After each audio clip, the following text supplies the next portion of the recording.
वो चुनाव आयोग ने अब एक्शन लिया जब इतनी शिकायतें पहुंची, जब ये आरोप लगे। सही कह रही हूं मैं अशोक यादव? ये तो मान रही है ना कि शिकायत का समाधान है। भाजपा के साथी ने कहा, एसएस सिंह जी प्लीज रुकिए जरा। देखिए, अभी भाजपा के साथी ने कहा कि समाजवादी पार्टी शिकायत कर रही है। ये राजकुमार जिनका नाम आपने लिया, एक गांव घुरसंडा, तहसील महोली और जिला सीतापुर, इन्होंने बाकायदे लिखित में शिकायत किया। ये समाजवादी पार्टी के कोई सेक्टर प्रभारी या बूथ प्रभारी नहीं है। और इसी तरह से मध्य प्रदेश में भोपाल और भिंड जैसी कई जगहों से शिकायतें आई कि बल्क में उनके नाम से फार्म 7 का फॉर्म भरा जा रहा है, लोगों के नाम कटवाए जा रहे हैं। आपको भी पता है, सबको पता है कि 1952 आफ्टर इलेक्टोरल प्रोसेस जब से इस देश में शुरू हुई, तब से फार्म 6, फार्म 7, फार्म 8, नाम जोड़ना, नाम काटना और एडिट करना, संशोधन करना, ये सारी प्रक्रिया तो लगातार चली आ रही थी। लेकिन जब एसआईआर शुरू हुई, तब से इस तरह का बल्क में नाम काटे जा रहे हैं। आपको या पूरी दुनिया को यह बताया जाता है कि मोदी जी के नाम का डंका पूरा विश्व में बज रहा है। देश तो छोड़िए, विश्व में बज रहा है। योगी जी के नाम का डंका पूरे हिंदुस्तान में बज रहा है। तो आप ये बताइए, जिस मोदी जी का डंका पूरे विश्व में बज रहा था, उनका बैंड तो काशी की जनता ने बजा दिया। 2024 के लोकसभा चुनाव में 3,27,000 वोट काम उनके काट दिए जनता ने।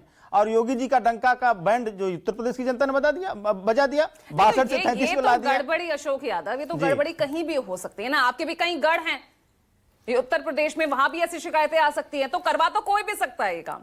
नहीं तो देखिए, ये वोटर लिस्ट में नाम कटवाने का काम कर कौन रहा है, क्यों करेगा? ये सिर्फ और सिर्फ चुनाव आयोग। अपने वोट बैंक है, बीजेपी का अपना वोट बैंक है, आपका अपना वोट बैंक है। आपको लग रहा है कि आपके वोट बैंक को टारगेट किया जा रहा है? नहीं, बिल्कुल सही सवाल आपने किया कि वोट तो कोई भी कटवा सकता है, लेकिन किसी के पास, किसी के पॉकेट में चुनाव आयोग नहीं है। चुनाव आयोग किसकी पॉकेट में? भारतीय जनता पार्टी की, मोदी सरकार की पॉकेट में। तो जिसके पॉकेट में जो इंस्ट्रूमेंट रहेगा, उसी के इंस्ट्रूमेंट का इस्तेमाल करेगा ना। आपका मोबाइल का इस्तेमाल हम नहीं कर सकते बिना पूछे। तो उसी तरह से चुनाव आयोग भाजपा का इंस्ट्रूमेंट है। जैसे भाजपा चाहेगी, जिस तरह से चाहेगी, उस तरह से चुनाव आयोग को इस्तेमाल करेगी। जो चुनाव आयोग कहता था कि वोटर लिस्ट का शुद्धिकरण है जी, एसआईआर, ये वोटर लिस्ट का शुद्धिकरण नहीं, बल्कि इस डेमोक्रेसी का ध्वस्तीकरण है। पूरी डेमोक्रेसी का ध्वस्तीकरण का एक बीड़ा उठा लिया जो मोदी सरकार ने। और इस तरह से लगातार, जब आप 2024 में कहते थे अब की बार 400 पार, और देश की जनता ने क्या किया? 2 बैसाखी पर ला दिया आपको। एक बैसाखी में चंद्रबाबू नायडू, दूसरे बैसाखी में नीतीश बाबू। तो आप बैसाखी से बचने के लिए क्या कर रहे हो?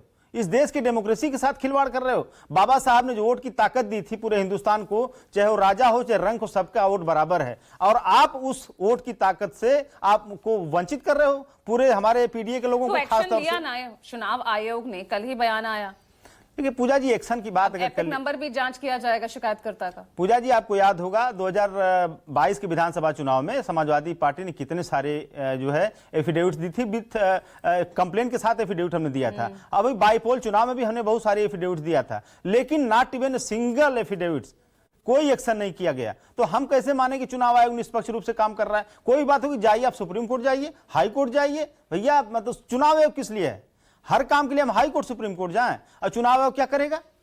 आप देखिए इस देश जवाब में रोहित अग्रवाल से लूंगी, हमारे साथ बने हुए हैं। लेकिन